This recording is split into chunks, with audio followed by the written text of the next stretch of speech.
今天我玩个，好家伙，这是什么情况？是谁把我的玩具船们全拿出来了？这儿怎么有个这么大的盒子？而且你们看这个盒子上也画的一条船。更有意思的是，这艘船呢还带个小脱钩。难道这艘船是一条捕鱼船？哎，不管了，咱们还是给它拆开看看。包装打开以后呢，没想到这条船的个头还挺大。更关键的是，我在里面还发现了遥控器。难道这艘船和我那艘快艇一样，都是可以遥控的？不过呢，这艘船呢还是条半成品，它还有好多配件还没有装上。那来吧，接下来咱们一起给它装起来看看。第一步，我们先装这艘船的瞭望塔。但是安瞭望塔之前呢，需要接好下方的水管，因为我看在瞭望塔上面还有一架可以喷水的水枪。而瞭望塔安好以后呢，我们还需要在它的侧边给它挂满这些防撞的轮胎。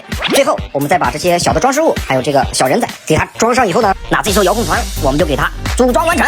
你们看这艘船，它的个头呢不仅大，而且配置还挺齐全。在这个白色区域呢，这个是驾驶室，而驾驶室的上面呢是个瞭望塔，瞭望塔上还配有2个探照灯，而船尾的位置呢有个脱钩，还有一个呢是救生艇。最后呢，在船底的位置还有一个超大的螺旋桨。怎么样？有人知道这是条什么船吗？对了，这条船不是配了个遥控器吗？也不知道它这么大的个头能不能开起来。那走，咱们去找个开阔的水域试试这条船的马力如何。兄弟们，这片水域怎么样？够开阔吧？那咱们下水出发。哇，兄弟们，你们看这条船真的可以开起来，而且你们看它在水中的速度还挺快的。更有意思的是，它不光能前进，还可以拐弯。刚才呢，我还发现一个，这个船竟然可以后退，这样我们可以利用这个功能进行紧急刹车。行了，现在所有的操作我们都熟练了，那我们接下来打开水炮，看我们向着湖中心出发。